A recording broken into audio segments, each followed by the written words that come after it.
नमस्कार मेरे प्यारे दोस्तों, मैं हूं निक, आपका होस्ट और दोस्त। और आज के पॉडकास्ट में एक बहुत ही रोमांचक कहानी लेकर आ चुका हूं। आप ये कहानी कहां से सुन रहे हैं, हमें कमेंट में बताएं। आज की कहानी संभोग की प्यासी एक यक्षिणी की कहानी है, इसलिए कहानी को आखिर तक जरूर सुनिए। और अगर आपने चैनल अभी तक सब्सक्राइब नहीं किया तो सब्सक्राइब कर लीजिएगा। चलिए बिना देरी किए शुरू करते हैं आज की मजेदार कहानी। एक सुनसान रात थी। जंगल के बीचों बीच एक गोल घेरे के अंदर अमित अपनी साधना में लगा हुआ था। उस रात साधना का 10वां दिन था और जो साधना वह कर रहा था उसे सिद्ध करने के लिए कुल 11 दिन चाहिए थे।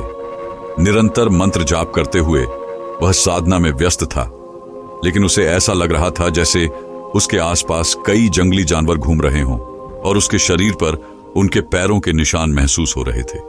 उसकी गर्दन में अजीब सी घुटन हो रही थी, जैसे कोई उसे जकड़ कर पकड़े हुए हो। इन सभी परेशानियों के बावजूद वह साधना में लगा हुआ था। उसके मन में एक ही विचार था, भानुप्रिया। उसे विश्वास था कि वह उसे सिद्ध कर ही लेगा। भानुप्रिया कोई सामान्य स्त्री नहीं थी, बल्कि वह एक यक्षिणी थी जिसे बहुत से साधक सिद्ध करना चाहते थे। अमित ने बचपन से ही उसकी कहानियां सुनी थीं कि वह बहुत सुंदर होती है और सभी इच्छाओं को पूरा करती है। इसी कारण बिना किसी गुरु के मार्गदर्शन के उसने यह साधना शुरू कर दी थी। उस समय उसकी उम्र करीब 35-36 साल की थी और उसने विवाह नहीं किया था, क्योंकि उसने कभी विवाह करने का सोचा ही नहीं था। उसके परिवार वाले, उसकी माँ, पिता और बहन सब उसकी शादी के लिए दबाव डालते रहते थे, लेकिन उसने कभी उनकी बात नहीं मानी। साधना करते समय उसे अजीब अजीब चीजें महसूस होने लगी थीं। जैसे उसे कानों में किसी के हंसने की आवाज सुनाई देती थी, जैसे कोई उसके चारों ओर घूम रहा हो। बीच बीच में उसे ऐसा भी लगता था जैसे कोई उसे छू रहा हो। फिर एक मधुर सी हंसी भी सुनाई दी और उसे लगा कि वह आंखें खोलकर देखे, लेकिन साधना के दौरान यह ठीक नहीं था। फिर वह वहीं लेट गया और कब उसे नींद आ गई उसे पता ही नहीं चला। रात के करीब 2 बजे अमित ने अजीब सा सपना देखा। उसने देखा कि एक स्त्री लाल रंग की साड़ी पहने हुए बैठी थी, लेकिन वह उसकी पीठ पर थी, इसलिए उसका चेहरा दिखाई नहीं दे रहा था। अमित ने आवाज दी, कौन हो तुम? उस स्त्री ने बिना पीछे मुड़े ही हंसी में जवाब दिया, वही जिसे तुम बचपन से पाना चाहते थे, मैं वही हूं। अमित हैरान होकर बोला, तुम आ गई? वह स्त्री हंसी और बोली, अभी नहीं, तुमने मुझे सिद्ध नहीं किया है, लेकिन तुम्हारी जिद देखकर लगता है कि तुम मुझे सिद्ध कर ही लोगे। यह कहकर वह स्त्री कहीं गायब हो गई और अमित की आंखें खुल गईं। अमित फिर से गोल घेरे में लेटा था। बाहर से झाड़ियों के हिलने की आवाज आ रही थी। उसने सोचा कि शायद कोई जानवर होगा और फिर सो गया। अगले दिन शाम को अमित ने फिर से अपनी साधना शुरू की। मंत्र जाप करते वक्त अचानक किसी ने उसके कंधे पर हाथ रखा। उस हाथ के स्पर्श से उसके शरीर के रोम रोम में सिहरन हो गई। वह हाथ बहुत ही कोमल था और उसके पूरे शरीर पर घूम रहा था। वह महसूस कर रहा था कि उस स्पर्श से उसका ध्यान भटक रहा था, लेकिन फिर भी वह साधना में लगा रहा। फिर उसे ऐसा महसूस हुआ जैसे कोई उसकी गोद में बैठ गया हो और उसने उसे जोर से थप्पड़ मारा। अमित इस सबको समझ नहीं पा रहा था, लेकिन उसने मंत्र जाप करना बंद नहीं किया। अचानक उसे पूरे शरीर में अजीब सा दर्द महसूस हुआ। कोई अमित को बुरी तरह से खरोंच रहा था और उसे ऐसा महसूस हो रहा था जैसे उसके सीने से खून बह रहा हो। उस दर्द के बावजूद उसने साधना बंद नहीं की, शायद इसलिए क्योंकि उस पर भानुप्रिया के लिए पागलपन सवार हो गया था। फिर किसी ने जोर से उसके बाल खींचे और अजीब सी आवाजें निकालने लगा, जैसे वह बहुत उत्तेजित हो। वह आवाज एक औरत की थी और अमित समझ गया कि वह भानुप्रिया ही है। उसे मंत्र जाप खत्म होने तक साधना बंद नहीं करनी थी, वरना वह उसे सिद्ध नहीं कर पाएगा। काफी समय तक वह अमित को उत्तेजित करने की कोशिश करती रही। जैसे जैसे उसका शरीर अमित के शरीर से स्पर्श हो रहा था, अमित समझ पा रहा था कि उसने ज्यादा कपड़े नहीं पहने हुए हैं। यही बात उसे सबसे ज्यादा परेशानी में डाल रही थी, क्योंकि जाप करने में उसे दिक्कत हो रही थी। लेकिन किसी तरह उसने खुद पर काबू रखा। करीब 3 से 4 घंटे तक यही सब चलता रहा। आखिरकार उसने मंत्रों की आहुति दे दी। तभी अमित को भानुप्रिया के हंसने की आवाज सुनाई दी। उसने कहा, बहुत अच्छे, तुम्हारी इस साधना ने मुझे दिल से प्रसन्न कर दिया है। अमित, तुमने मुझे सिद्ध कर लिया है। अमित ने अपनी आंखें खोली और उसने दुनिया की सबसे खूबसूरत स्त्री को अपने सामने पाया। वह बेहद सुंदर थी। अमित ने कहा, मैंने जब से तुम्हारे बारे में सुना था तब से तुम्हें सिद्ध करना चाहता था, तुमसे विवाह करना चाहता था। वह हंसी और बोली, हां जरूर करूंगी, लेकिन पहले मेरी कुछ शर्तें हैं जो तुम्हें माननी होंगी।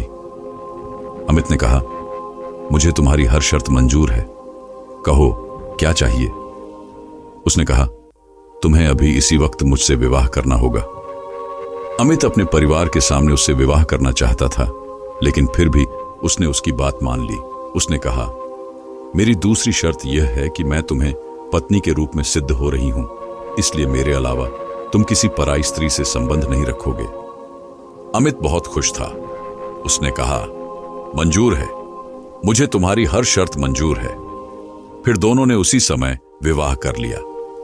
अमित को विश्वास नहीं हो रहा था कि उसने सच में भानुप्रिया को प्राप्त कर लिया है।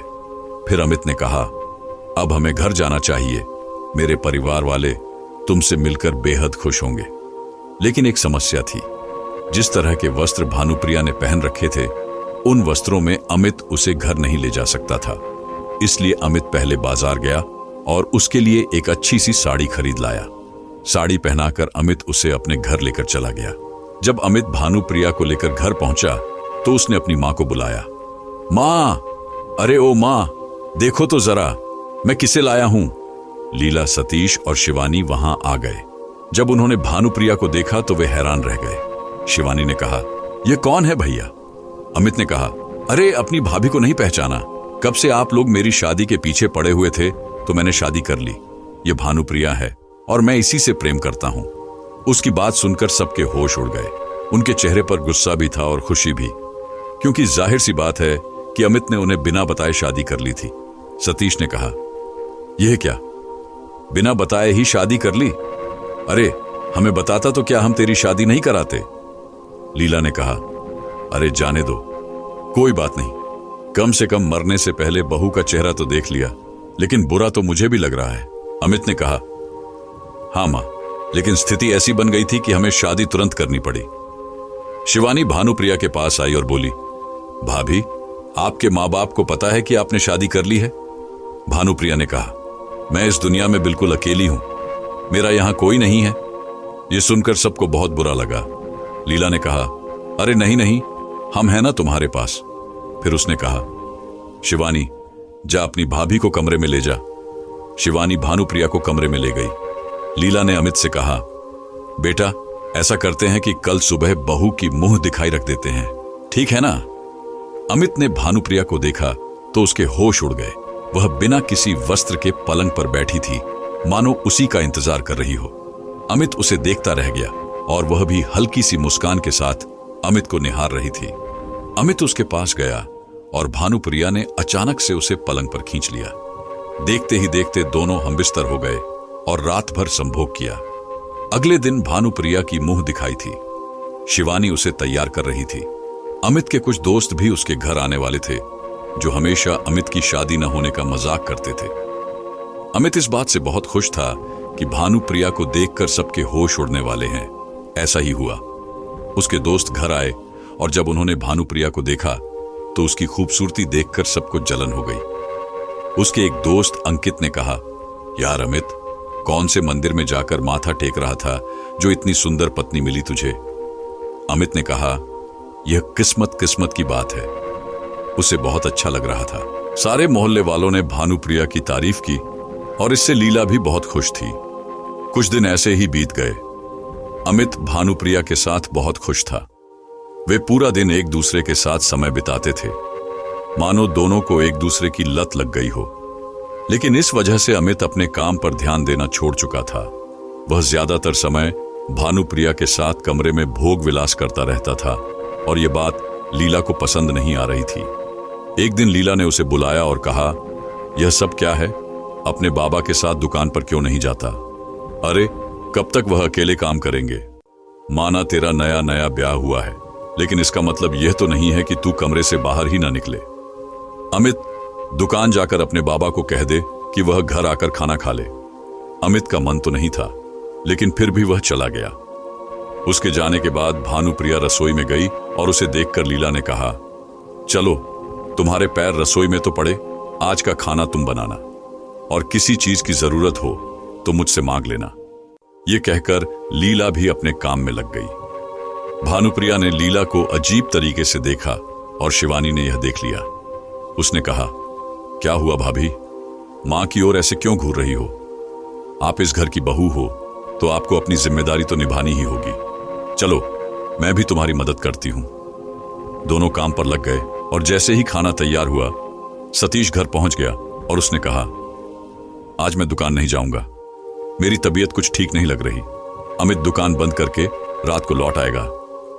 यह बात जब भानुप्रिया ने सुनी तो उसके चेहरे के भाव बदल गए। अचानक वह सतीश को गुस्से से घूरने लगी।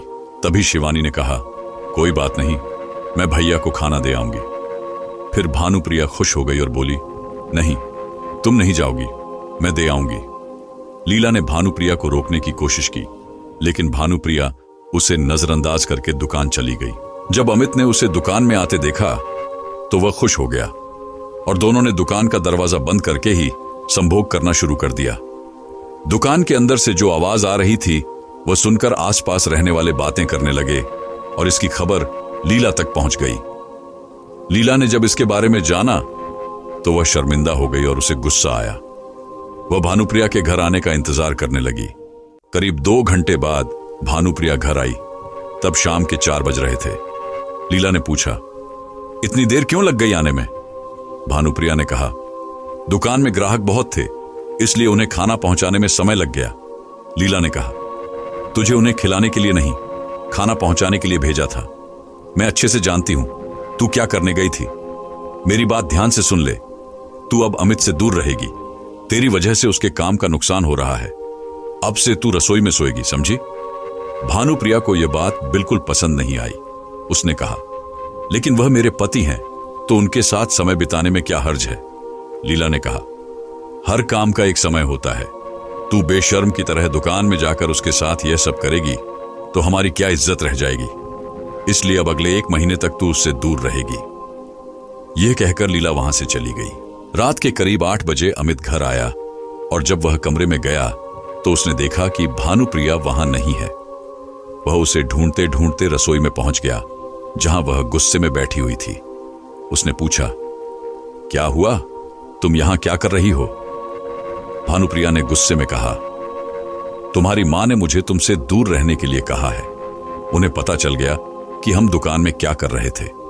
यह बात अमित को भी अच्छी नहीं लगी, लेकिन वह जानता था कि लीला किसी की नहीं सुनने वाली है, इसलिए उसने कहा, कोई बात नहीं, मैं भी यहीं सो जाता हूं, मां को पता नहीं चलेगा। भानुप्रिया के चेहरे पर मुस्कान आ गई और अमित वहीं सो गया।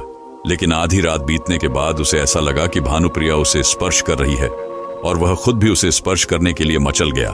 दोनों रसोई में ही भोग विलास करने लगे, लेकिन तभी रसोई की लाइट जल गई और जब दोनों ने रसोई के दरवाजे की ओर देखा तो लीला वहां खड़ी हुई थी। लीला ने गुस्से में चिल्लाकर कहा, बेशर्म, मेरी रसोई को भी अशुद्ध करने चली है। उसने भानुप्रिया का हाथ पकड़ा और उसे बाहर ले गई। उसने कहा, क्या जादू कर रखा है तूने मेरे बेटे पर? कहा था ना तुझे उससे दूर रहने के लिए, लेकिन तू नहीं मानी। आसपास में नाक कटा दी तुम लोगों ने, इसके बाद भी शर्म नहीं आ रही? अमित ने कहा, मां क्या हो गया है तुम्हें? अरे वह पत्नी है मेरी। लीला ने कहा, यह पत्नी सब कुछ हो गई तेरे लिए। अब तू इसके लिए घर की इज्जत, अपना कामकाज सब कुछ दांव पर लगा देगा? अमित ने कहा, ऐसा कुछ नहीं होगा, तुम बेकार में परेशान हो रही हो और मेरी पत्नी से तुम ऐसा बर्ताव मत करो। यह सुनकर लीला के होश उड़ गए। अमित ने पहली बार उससे ऐसे बात की थी। भानुप्रिया के चेहरे पर मुस्कान थी। लीला ने कहा, अच्छा अब तुझे यह इतनी प्यारी हो गई? समझ गई, यह भी उन औरतों में से है जो पति को अपने घर वालों के खिलाफ करती है। अमित ने कहा, अरे ऐसा कुछ नहीं है, तुम भी ना फालतू में तमाशा कर रही हो। यह कहकर अमित अपने कमरे में चला गया। शिवानी ने लीला से कहा, इसके लक्षण ठीक नहीं है मां, इसे तो तुम कोठरी में बंद कर दो आज की रात, तब इसकी अक्ल ठिकाने आएगी। और फिर लीला ने भानुप्रिया को कोठरी में बंद कर दिया और सब सोने चले गए। सुबह लीला रसोई में गई फिर लीला ने जो देखा वह देखकर उसके होश उड़ गए। रसोई में भानुप्रिया थी, जिसे उसने रात को कमरे में बंद कर दिया था और चाबी भी उसी के पास ही थी। उसने कहा, तू बाहर कैसे आई? भानुप्रिया ने उसकी ओर देखा और अजीब तरह से मुस्कुराकर बोली, माँ जी, आपको क्या लगता है कि आप मुझे कमरे में बंद कर देंगी और सब कुछ सही हो जाएगा? आप जानती नहीं है मुझे। मैं आपको एक सलाह दे रही हूं कि मेरे और अमित के बीच में आने की कोशिश मत कीजिएगा, वरना बाद में मत कहना कि मैंने चेतावनी नहीं दी। ये कहकर वह चली गई और लीला के पसीने छूट गए। 2-3 दिन ऐसे ही बीत गए और लीला ने देखा कि शिवानी की तबीयत कुछ ठीक नहीं है। उसने पूछा, क्या हुआ शिवानी, तू ठीक है ना? शिवानी ने कहा, नहीं मां, 2-3 दिन से मुझे हर रोज उल्टियां हो रही हैं और शरीर में बहुत भयानक दर्द होता है। इस बात पर भानुप्रिया हंस रही थी और यह अमित ने देखा। लीला ने कहा, पहले क्यों नहीं बताया? चल डॉक्टर के पास चलते हैं। लीला उसे डॉक्टर के पास ले गई और अमित ने भानुप्रिया से कहा, यह सब क्या है? कहीं उसकी तबीयत खराब होने के पीछे तुम्हारा हाथ तो नहीं है? भानुप्रिया ने कहा, जो भी हमें अलग करेगा उसका यही हाल होगा। अमित ने कहा, वह हमारे घर वाले हैं, वह बुरे नहीं हैं। भानुप्रिया को उस पर भी गुस्सा आने लगा क्योंकि वह अपने परिवार की तरफदारी कर रहा था। उसने कुछ कहा नहीं, बल्कि अमित को लेकर कमरे में चली गई और उसके साथ हमबिस्तर होने की कोशिश करने लगी। लेकिन अमित उस समय वह नहीं चाहता था, इसीलिए वह उससे दूर जाने की कोशिश करने लगा, जिससे भानुप्रिया को और गुस्सा आया। भानुप्रिया ने जबरदस्ती खुद को संतुष्ट करने की कोशिश की और उसके ऊपर आकर बैठ गई। उसने अमित के बाल पकड़ रखे थे और उसकी आंखों में देख रही थी। फिर अचानक से अमित को कुछ होने लगा और उसके चेहरे के भाव बदलने लगे। वह भी विलास में डूब गया। एक दूसरे को संतुष्ट करने के बाद वे दोनों कमरे के बाहर आ गए और तभी लीला और शिवानी भी घर आ गए। लीला ने रोते हुए कहा, अमित, देखना क्या हो गया है तेरी बहन को। कैंसर हो गया है। डॉक्टर ने कहा है कि इसके इलाज में बहुत पैसे लगेंगे। अब हम क्या करेंगे? अमित के चेहरे पर कोई भाव नहीं थे। वह बिना कुछ कहे वहां से जा रहा था, लेकिन लीला ने उसका हाथ पकड़ लिया और कहा, तू कहां जा रहा है? तूने सुना नहीं? मैंने क्या कहा? अरे, तेरी बहन की तबीयत। लीला आगे कुछ बोलती, उससे पहले ही अमित ने लीला को डांट दिया। लीला और शिवानी को मानो झटका लग गया। शिवानी ने कहा, भैया, ये क्या हो गया है तुम्हें? मां के साथ ऐसा कैसे कर सकते हो? अमित ने कहा, चुप, जब देखो तब अपनी मां के साथ चापलूसी करती रहती है। अच्छा है तुझे यह बीमारी लग गई। शिवानी ने कहा, क्या तुम्हें पता भी है तुम क्या कह रहे हो? मैं मर रही हूं और तुम ऐसी बातें कर रहे हो। अमित ने अपनी मां और शिवानी को डांट दिया और बोला, चुप रहो। तभी सतीश भी वहां पर आ गया और जब उसने यह सब देखा तो उसे भी गुस्सा आ गया। उसने जाकर अमित को थप्पड़ मारा और बोला, नालायक, यही सब सिखाया है मैंने तुझे। उस औरत की बातों में आकर यह सब कर रहा है। अमित की आंखें गुस्से से लाल हो गईं। अमित ने कहा, मेरी पत्नी के बारे में कुछ मत बोलना। अमित अपने पिता सतीश को लात मारने जा रहा था कि लीला और शिवानी बीच में आ गए और उसे रुकने के लिए कहने लगे। लेकिन अमित को न जाने क्या हो गया था कि वह अपने पिता को मारे ही जा रहा था। फिर अमित ने अपने हाथ में एक लाठी ली और उसी लाठी से अपनी मां, बाबा और बहन तीनों को मारने लगा। सब दर्द से चीखने चिल्लाने लगे और उनकी आवाज सुनकर आसपास के लोग आ गए। जब उन्होंने वहां का नजारा देखा तो सबके रोंगटे खड़े हो गए। अमित सबको मार रहा था और भानुप्रिया वहीं खड़ी होकर मुस्कुरा रही थी। गांव वालों ने जैसे तैसे अमित को उनसे दूर किया, लेकिन जब वह काबू से बाहर हो रहा था तो उसे पकड़कर उसके कमरे में ही बंद कर दिया गया। शिवानी, सतीश और लीला को बहुत चोटें आई थीं। उन्हें तुरंत डॉक्टर के पास ले जाया गया। वहीं भानुप्रिया वापस से कमरे में जाकर अमित के साथ संभोग करने लगी। लीला, सतीश और शिवानी अस्पताल में थे और उनके साथ गांव का एक आदमी भी था। लीला ने कहा, पक्का उस औरत ने हमारे बेटे पर कोई जादू टोना किया है, हमें तुरंत कुछ करना होगा। तभी सतीश ने कहा, हां, हमारा बेटा ऐसा बर्ताव कभी नहीं करेगा। तभी उस आदमी ने कहा, अगर ऐसा है तो आपको तुरंत नित्यानंद बाबा के पास जाना चाहिए। लीला ने पूछा, वह कौन है? उस आदमी ने कहा, वह बहुत बड़े तांत्रिक हैं। अभी कुछ दिन पहले पास के एक गांव में आए थे। शमशान में ही रहते हैं। वह बहुत ज्यादा जानकार हैं इन सब चीजों के। उसकी बात मानकर तीनों उस आदमी के साथ शमशान चले गए, जहां वह बाबा मिल गए। लीला ने उन्हें सारी बात बताई तो बाबा ने तुरंत किसी मंत्र का उच्चारण किया और कहा, हमें तुम्हारे घर चलकर देखना होगा कि क्या मामला है। लीला ने कहा, हाँ बाबा, अभी चलिए। ना जाने मेरे बेटे को क्या हो गया है, जो कभी ऊंची आवाज में बात भी नहीं करता था। देखिए ना क्या हालत की है हमारी। बाबा ने कहा, जो मैं सोच रहा हूं, अगर वह हुआ तो तुम्हारे बेटे को कोई बचा नहीं पाएगा, मैं भी नहीं। यह सुनकर तीनों के दिल दहल गए। बाबा के साथ तीनों घर पहुंचे, जहां से अमित की जोर जोर से चीखने की आवाज आ रही थी और सब बहुत ज्यादा डर गए। चारों घर के अंदर पहुंचे, देखा कि अमित के कमरे का दरवाजा बंद था और अंदर से उसकी चीख निकल रही थी। सबने दरवाजा पीटा, लेकिन दरवाजा नहीं खुला और झटके से दरवाजा अपने आप खुल गया। फिर अंदर का जो मंजर चारों ने देखा, उसकी कल्पना भी नहीं की जा सकती। अमित की आंखें खुली थीं, शरीर में प्राण नहीं थे और उसका पूरा शरीर सूख चुका था। नित्यानंद बाबा ने सिर्फ एक बात कही, देर हो गई, उसे वह ले गई। और इसी के साथ अमित और भानुप्रिया की प्रेम कहानी इस दुनिया में खत्म हो गई और शायद भानुप्रिया उसे अपनी दुनिया में ले गई। दोस्तों, कैसी लगी आपको यह कहानी? अपने अनुभव हमें कमेंट में बताएं और ऐसी ही रहस्यमयी रोमांचक कहानी लगातार सुनने के लिए चैनल को सब्सक्राइब करना ना भूलें। मिलते हैं कल रात 8 बजे एक नई रोमांचक कहानी के साथ। तब तक के लिए अलविदा दोस्तों।